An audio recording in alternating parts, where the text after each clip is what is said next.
Good morning, dears, and welcome to Super Coaching for UPSC by Textbook.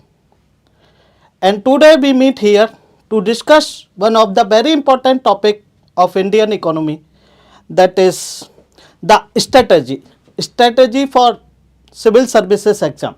That is most important and most interesting aspect of civil services exam preparation. So let's start our session, and let me start this in this way, that whenever any candidate think about to start the preparation for civil services exam, there are four questions which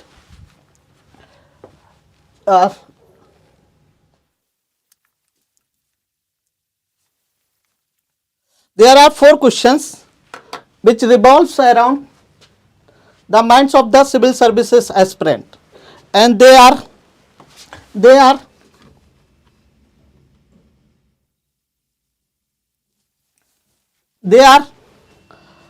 what to study,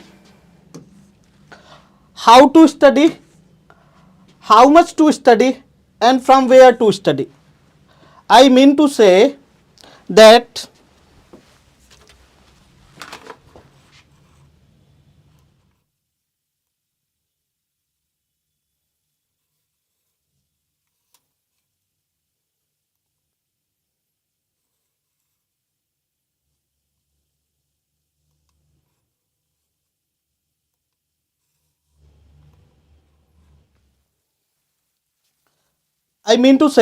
that whenever any candidate think about to start a preparation, that means the very first question that revolves around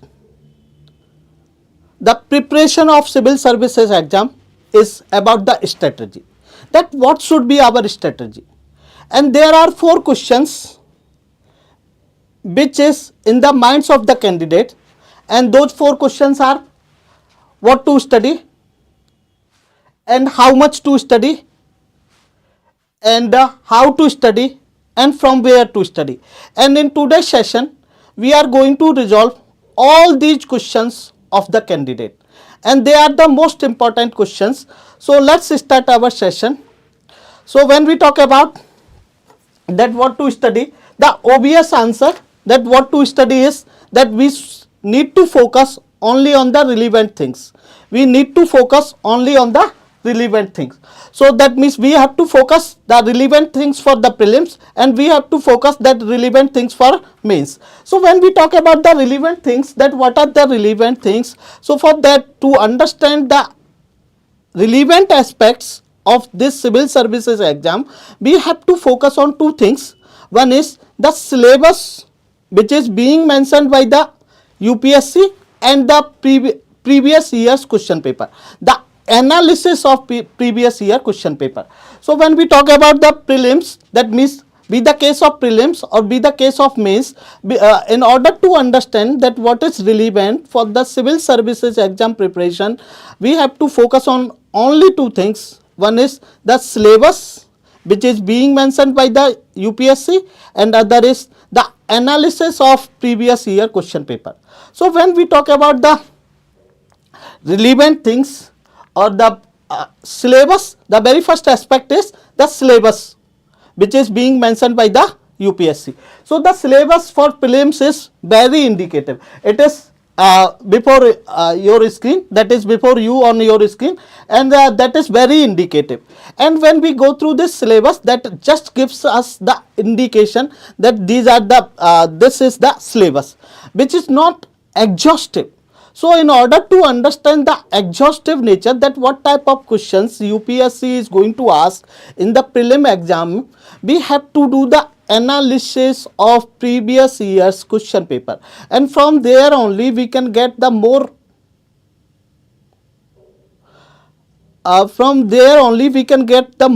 insights, that from where the UPSC is going to ask the question and which type of questions UPSC is going to ask. Okay, so let's start that, and I have done this analysis on you people's behavior. So so that thing is, when we talk about, that means when we do the analysis of previous year question paper, that there are certain topics which is very important. And the very first question is that I can safely say that first analysis is that in UPSC the economy has the greatest weightage. That I mean to say that most of the maximum questions are being asked from economy section. That means nowadays it is environment and ecology from where the maximum questions are being asked. After the environment and ecology, it is the economy from which the maximum questions are being asked in the previous years. Okay, so that means we on the analysis, on the basis of the analysis of previous year's question paper, we can safely say that they are asking 15 to 17 questions, on average 15 to 17 questions from economy sections. And when we talk about the maze, it is most important aspect, most important aspect, that most of the questions are revolving around the economy. So when we talk about the prelim point of view, we can safely say that on average 15 to 17 questions are being asked from this section. And there are certain topics which are, and on the basis of analysis only, we come to know that there are certain favorite topics of UPSC from which UPSC is repeatedly asking the questions.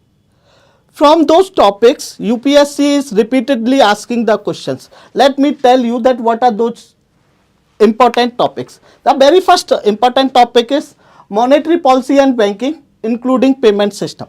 This is the most favorite aspect section of UPSC, from which UPSC is repeatedly asking the question. So first of all, whenever we are going to prepare or we are going to think about the prelim exam, we have to focus maximum. That means we have to give the maximum weightage to this section.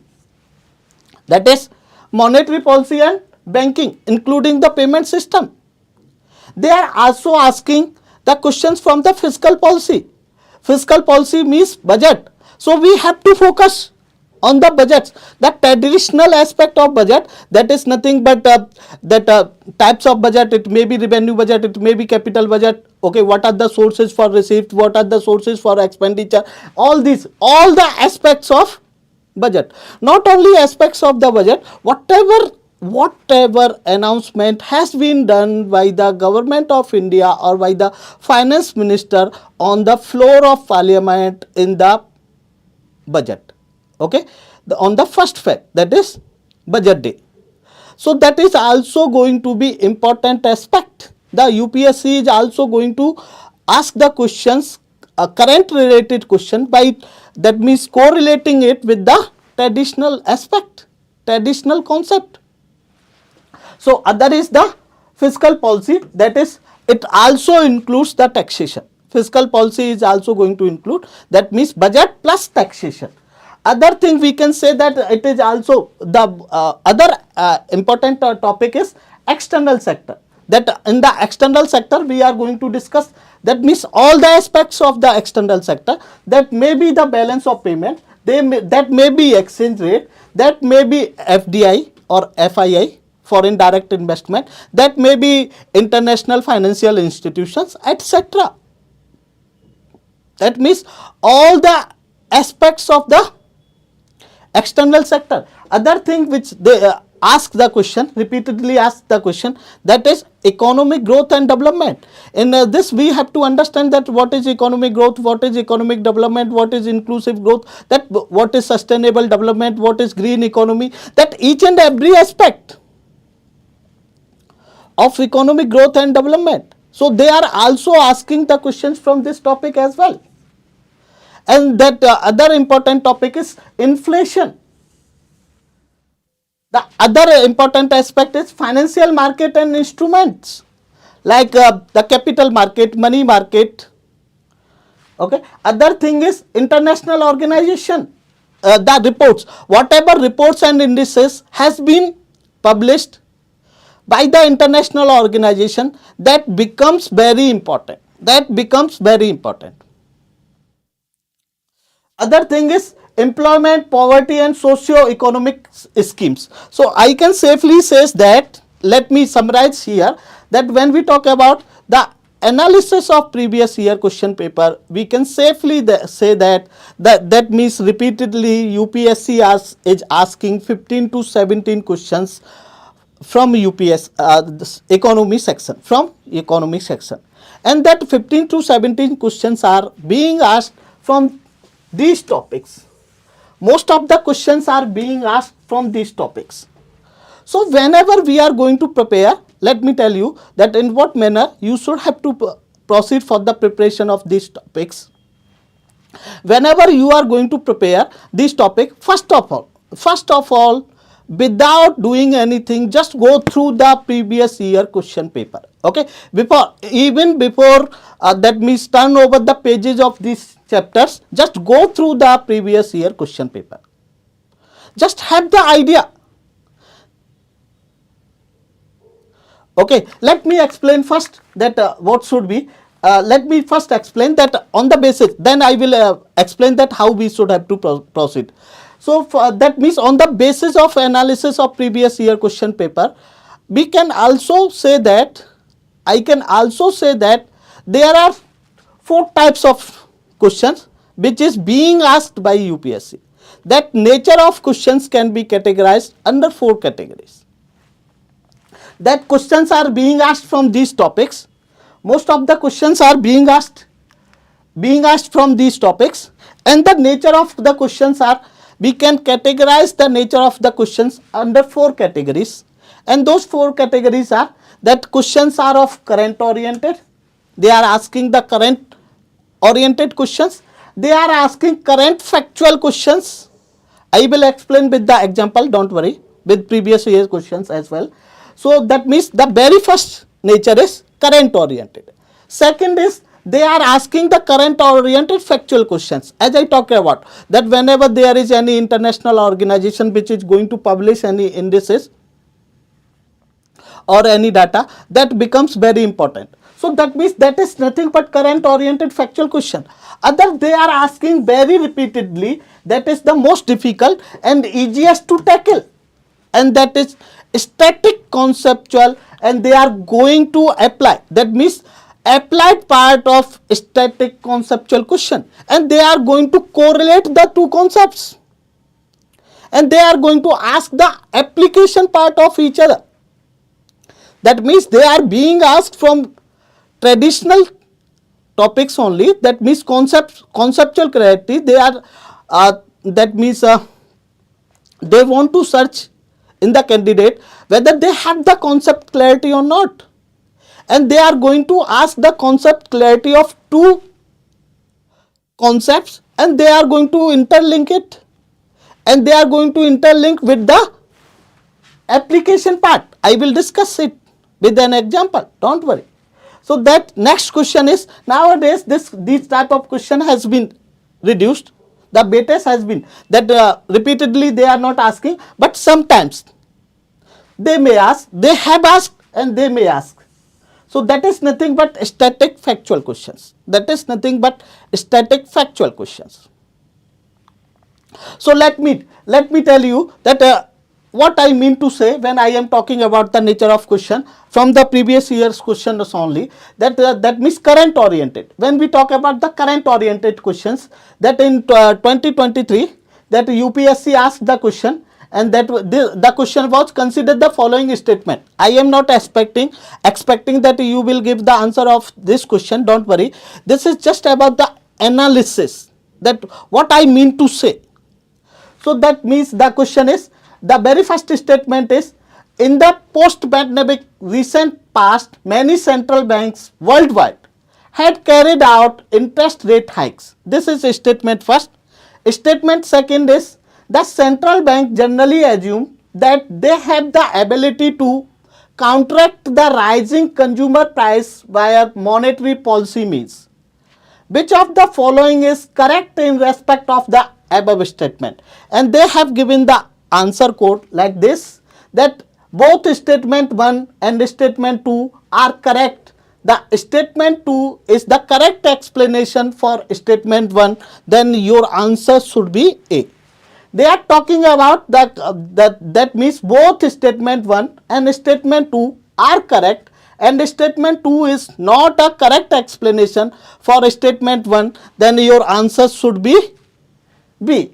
They are talking about that statement 1 is correct, statement 2 is incorrect, then your answer should be C.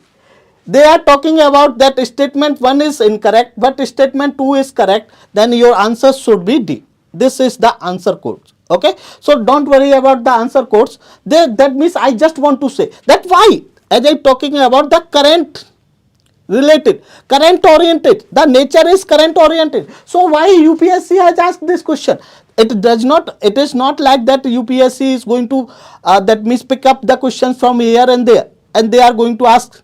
It is not like that. We, as I said, that there is that philosophy for asking the question, and that philosophy can be categorized under 4 categories. That means they are asking the question, current oriented question, they are asking current factual questions, and they are asking conceptual clarity. They are looking for the concept clarity, that general understanding of economy, whether they have the basic idea of economy or not, whether they have the concept clarity or not. So that is the, so that means why this question being asked, why I am calling it as a current oriented, because during the pandemic when there was corona, that means because of corona the business activity was not running because there was lockdown. The most of the countries that announced the lockdown, and because of that the business activity was not good. Because of that there was slowdown in the economy, and after the corona, when the situation improved, each and every the country gave the fiscal stimulus. Although we are not here to discuss the concepts as such, but let me tell you, then only it will be clear that what is going to be that fiscal stimulus means when there is slowdown or there is slowdown in the economic growth, the government need to invest in the physical infrastructure, because the basic philosophy is that why there is slowdown, because the people do not have the purchasing power. And why people do not have the purchasing power? Because they do not have the employment. So that means what government is going to do? Government is going to invest heavily. Government is going to invest heavily, especially physical infrastructure. When government will invest in the physical infrastructure, and for the construction of physical infrastructure, what should be? They will hire the labor force, and labor force will have the purchasing power, and with this purchasing power the labor force will make the demand, and with that demand the aggregate demand will increase. As a result aggregate supply will increase, as a result economic growth will increase. That is the philosophy for the fiscal stimulus. Okay, so what is going to be that just to increase the economic growth, each and every country after the corona they did the fiscal stimulus. They provide the fiscal stimulus to their economy. But because of that fiscal stimulus, that means government was heavily investing. Because of that there is more money supply in the economy, and because of that throughout the world it lead to inflation. That means there was more money supply than required. It was because of that there was inflation in the economies. Okay, and because of that now the central monetary authority, that in case of India it is RBI, and in case of America it is Federal Reserve. Similarly in every country there is central monetary authority, and that central monetary authority now think about to suck out this extra liquidity in order to tackle the inflation.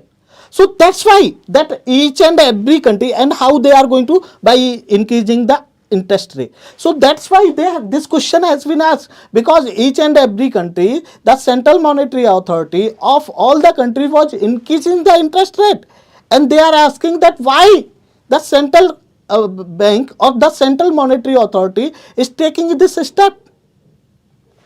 So that's why it is current oriented. That's why this both statements are correct, and the statement 2 is the correct explanation of statement 1. That's why the right answer should be A.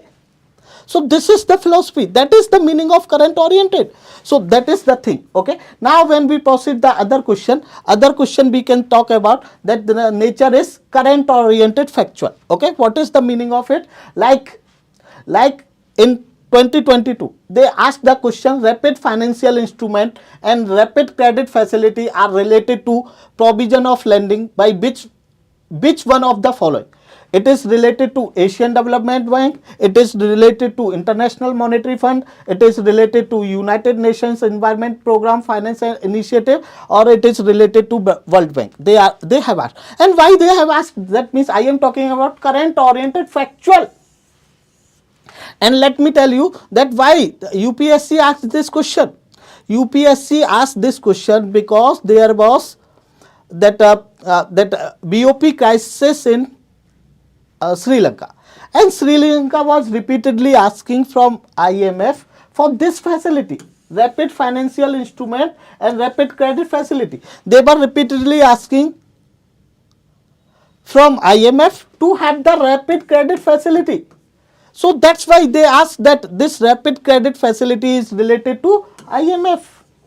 So this is simply related to current oriented. Why they asked? Because it was in the news. Because of the BOP crisis of Sri Lanka. And just to tackle the BOP crisis, the Sri Lanka was asking for this facility. From whom? International Monetary Fund. So it is related to International Monetary Fund. That's why they asked the question. Next question which I talked about, that is nature, static, conceptual and applied. Okay, that means what I said, that it is most difficult but it is easiest to tackle. Why I am saying this? Let me explain it. That as I talk about, that they are asking for the basic understanding of the concepts of economy, and they are going to correlate the two basic concepts of economy with each other. Okay, and they are going to ask the application part of it. Like they are in 2022 only, they asked an increase in nominal effective exchange rate indicates the appreciation of rupee. Second statement, an increase in real effective exchange rate indicates the improvement in trade competitiveness. That means they have asked the exchange rate, the concept of exchange rate, and that means they ask the increased trend in domestic inflation relative to inflation in another country is likely to cause increasing divergence between NIR and REAL. Okay, so that means all the statements are correct. All the statements are correct. That's why the answer is 1, 2, 3, D. Okay, I cannot explain here that why it is. But the thing is, what I want to say, that they just want to know whether you have the concept clarity about the exchange rate or not. And they are going to correlate this exchange rate with the inflation, the concept of inflation, and how the inflation is going to impact the exchange rate. That is nothing but applied part, application part. So they are going to correlate the two basic concepts with each other, and they are going to ask the application. So that is the philosophy. And why it is I am talking about? Because it is seems to be most difficult. But the thing is, it is easiest to tackle, because we already know through the analysis of last year question papers, we already know that they are going to ask, most of the questions are being asked from these topics only, or I can safely say that all the questions are being asked from these topics only. So if we are able to have the concept clarity, the basics of this, and we are going to that means have the analysis, we are going to have that concept clarity, and we are able to correlate the things, then it is easiest to tackle. That they have asked the questions from external sector, that is balance of payment, exchange rate, and they have asked this that means inflation, basic concept of inflation and the impact of inflation on exchange rate. That's why it is very easy to tackle, because we have to focus on these topics only, and we have to have each and every nitty-gritty. We have to understand the each and every aspects, basics to advanced, plinth to paramount about these topics. And how we can do it? Now let me explain this, that when we did this analysis, now what should be our strategy, how we should have to proceed. For that as I talked about, that through the analysis of previous year question paper, we come to know that what are the most important topics. We come to know that what type of questions UPSC is asking. After that, we have to focus on these topics which is most important, and for focusing on these topics, what should be our strategy? For that, first of all, without turning over the pages of any reference book or the pages of your class notes, first of all, okay, first of all, you just go through the previous year question paper. Just go through the previous year question paper, so that you have this idea that what type of question UPSC is asking, what is the level of depth. I am not expecting that you will be in position to solve those questions. It is next to impossible because you have not studied anything. But I just want to tell you that when you are going to cover that topic, it must be very clear in your mind whether we have covered all the dimensions of the topics which has been asked by UPSC, and all the dimensions which can be asked by UPSC, and that we can have that idea only when we have the idea that what type of questions has been asked from this topic, and with that analysis we can also expect that what type of questions can be asked from this topic in the current context. That's why I am asking you people, just turning over the pages. Before turning over the pages, you have to go through the previous year question paper, just to have this idea that what type of questions UPSC is asking from particular topic. And after covering all the dimensions of important topic, you just go through the previous year question paper and just solve it. Just solve it. And not only the previous year's question paper, but just go through the mock. And it will be better if you will go through the mock of topic wise mock. First go through the topic wise mock, then comprehensive mock test. And that mock test should be on the pattern of UPSC. It should not be that someone is making questions and you are going to solve those. It should not be.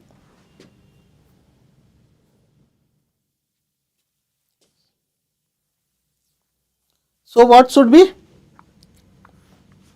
As I talked about, that first of all, go through the previous year question paper, cover all the dimensions of the topic which is being asked by UPSC and which can be asked by UPSC, and after that practice mock as much as you can. As much as you can. First, practice the mock from previous year's papers of UPSC.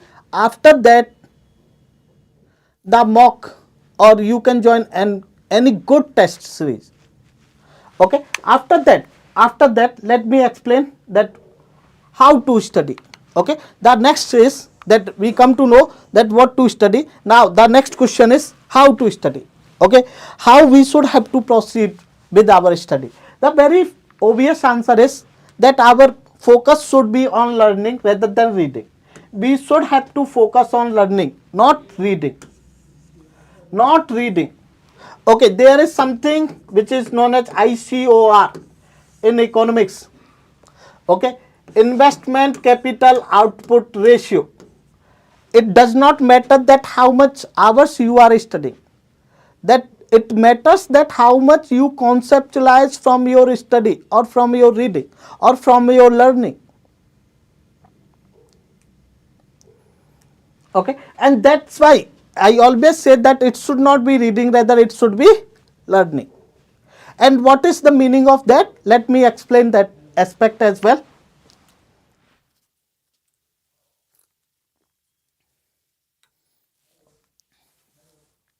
Let me explain.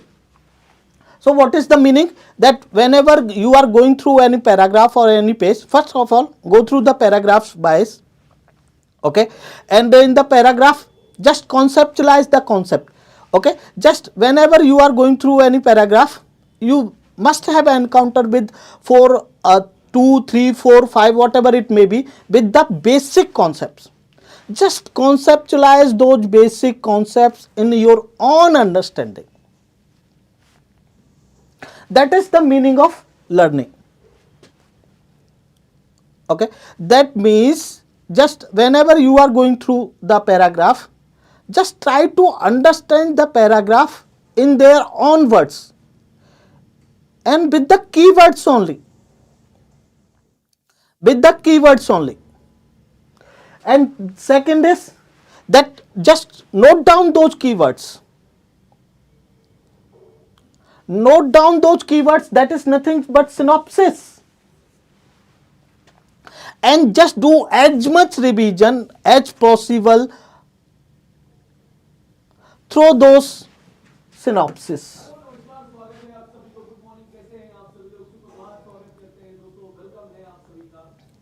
So the thing is, what I want to say, that the focus should be on learning rather than reading. And what does it means? That there should be understanding of the pages, paragraph or books on their own words, in their own words, and make the synopsis of your own understanding, and make the revision, as much revision of that understanding as possible. That should be your how to study. That means the basic thing is that focus should be on learning, and focus should be understanding things in their own words, not in bookish language. In simplest way, in simplest way, in whatever simplest way you can understand the things. And that understanding should be in keywords, not in sentences or paragraphs, because otherwise it is itself is going to be new book, and that is going to give you too much headache.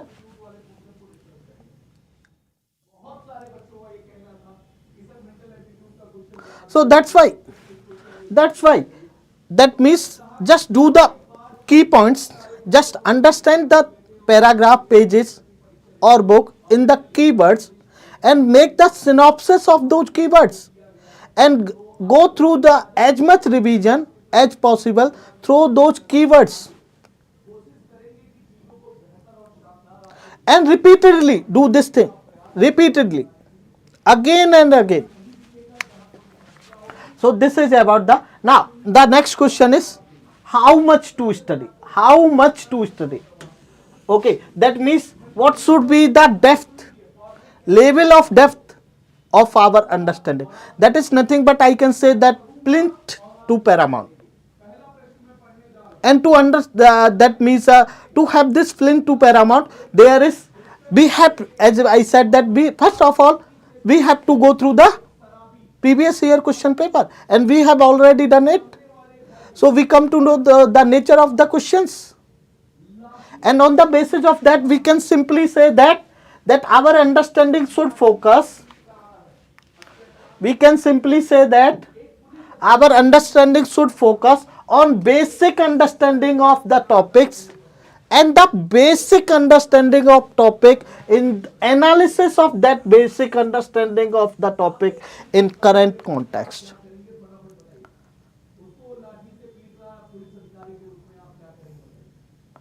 We should be in position to understand the topic in current context.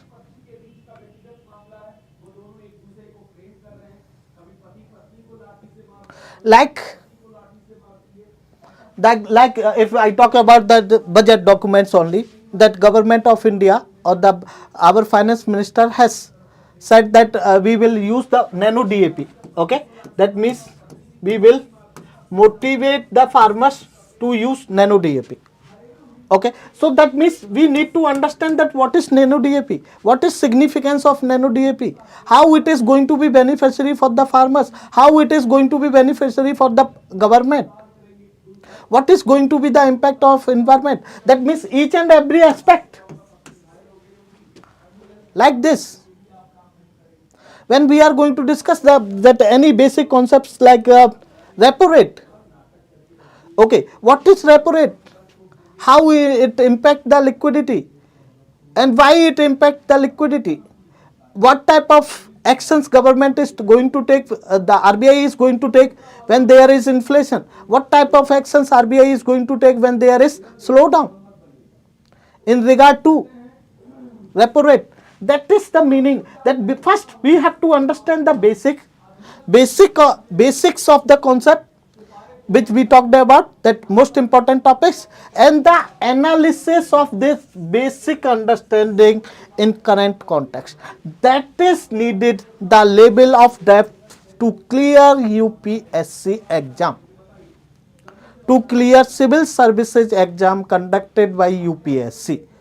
UPSC is not an exam, it is just a institution which conducts the exam. The name of the exam is CSE, Civil Services Exam. Okay, so if we are aspirant of civil services exam, we should be very clear.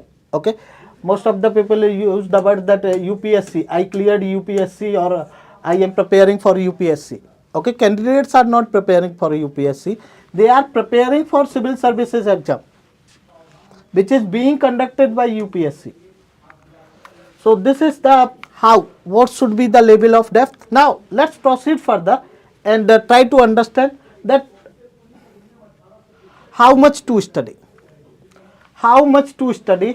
and for that I can simply say we are focusing only on that aspect, how much to study, that means level of depth only, and that means from where we are supposed to get that level of depth. Okay, so I must say that first of all, limit your resources.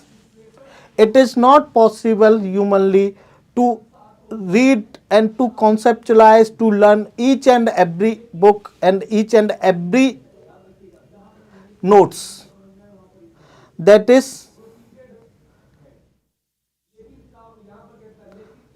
flooded in the market.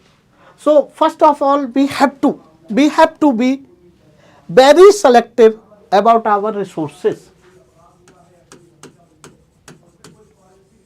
That's why in the next aspect I will discuss from where to study. Okay, so the thing is, first of all, we have to be very selective about our resources, and for that we need to be learn at least, okay, that whatever study material we are following, for that whatever study material we are following, we have to go through the maximum revision of that study material itself.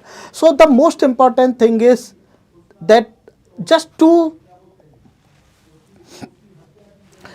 select their study material. The most important aspect of civil services exam preparation is to select the study material, because we have to limit our resources, and that's why it becomes most important aspect. So be very clear that your study material should be comprehensive and exhaustive, and you have to do the maximum revision of that study material only.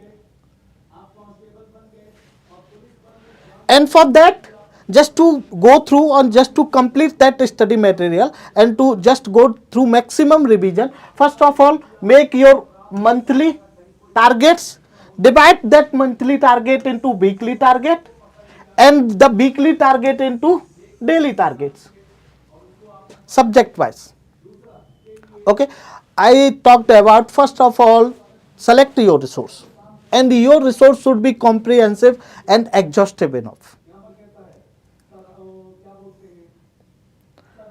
It should not be lucrative, rather it should be comprehensive and exhaustive. We have to accept this reality that something may not be that interesting, but in order to clear UPSC exam, we have to learn that aspect as well.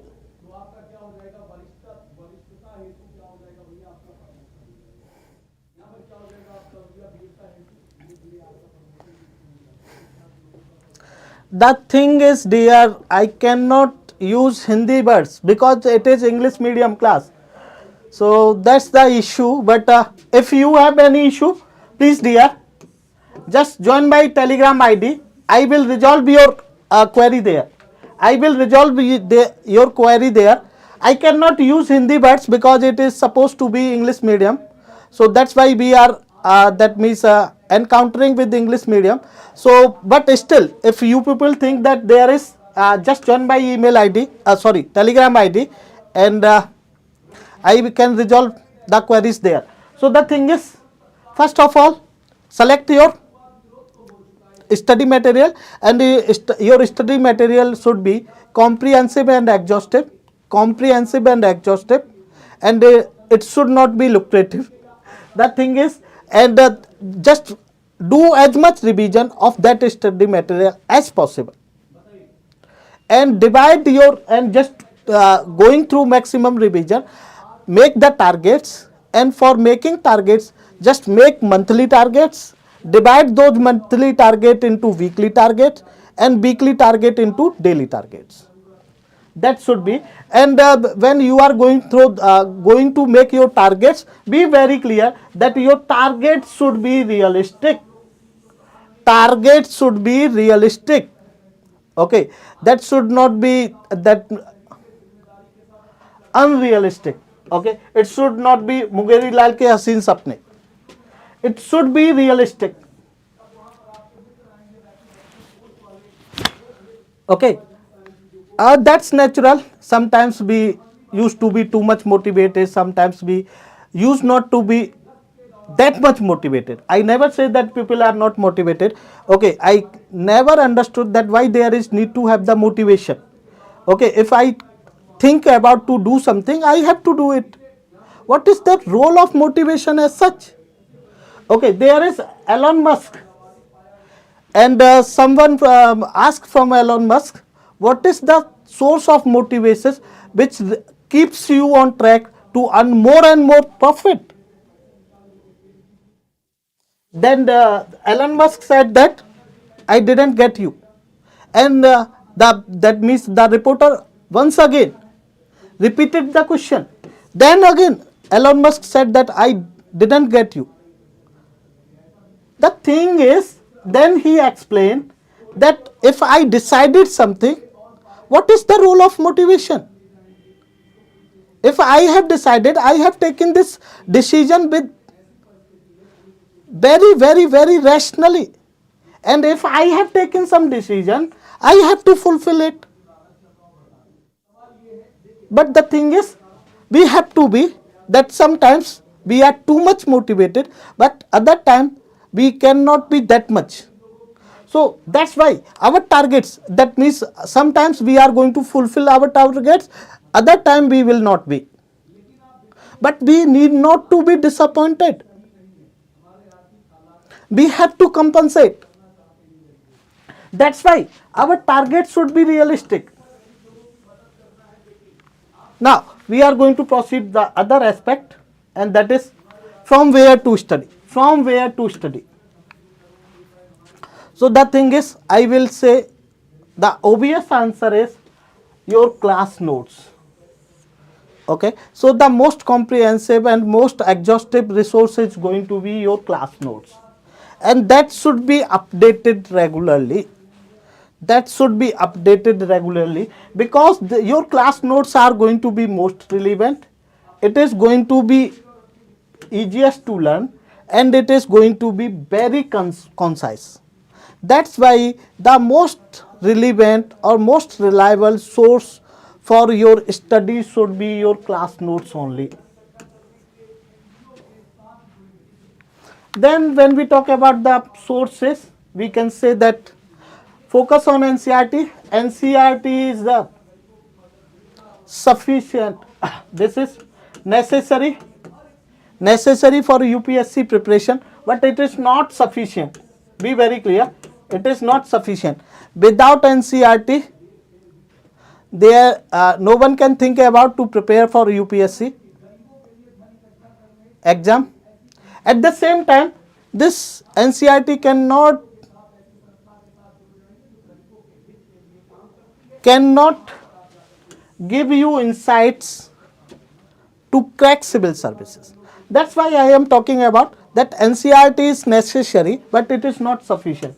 So, first of all, go through the NCERTs, and especially that is 12th NCERT macroeconomics and 11th NCERT Indian economic development. Only two NCERT for economy, that is 11th standard NCERT Indian economic development and 12th standard NCERT macroeconomics. And these NCERTs should be substantiated with the reference book, and this reference book will do the work of value addition. Value addition, be very clear, that will do the work of value addition. That means this reference book will do the work of value addition in your class notes as well. And that should be that your reference book can be Indian Economy Performance and Policy by 𝐓𝐚𝐿. It can be Indian Economy Environment and Policy by 𝐼𝐚𝐿, or Indian Economy, that is Datta and Sundaram, or Misra and Puri, anyone. That means you have to go through 3 books, okay, or you can go through the very popular books which is in the market, but I am not very satisfied with those books because they are too exhaustive. They have explained each and everything that is not needed. That's why I ask that whenever you are going through any topic, okay, because it is not humanly possible to conceptualize and to go through each and every aspect, because we have to do the repeated revision, then only we can make it conceptually clear. So the thing is that I just advise that if you want to go through the popular books, no issue, you can, but the thing is just go through the last year question papers so that you can have the idea that what need to be studied and what need to be skipped. But I must advise that these books are quite good, okay, that is Indian Economy Performance and Policy by 𝐓𝐚𝐿, Indian Economy Environment and Policy by 𝐼𝐚𝐿, and Datta and Sundaram or Misra and Puri. Or you can go through the any book, whatever you want to. You can go through the Sanjeev Burma, or you can go any book, whatever you want to. And this is all about our today's session. This is all about our today's session. If there is any doubt, this is my Telegram ID. You can connect with me on my Telegram ID. I will resolve all the queries related to civil services preparation, or if there is any doubt in regard to this session, let me know. I will resolve here itself. I can resolve here itself. Let me know if there is any doubt. Or if you want to, you can join my Telegram ID, and you can resolve your queries there as well. Or if there is any doubt in regard to this session, let me know. We can resolve here itself, or otherwise we are going to stop it. Thank you very much, dear. Thanks a lot. We stop here. Thank you very much. Thanks a lot.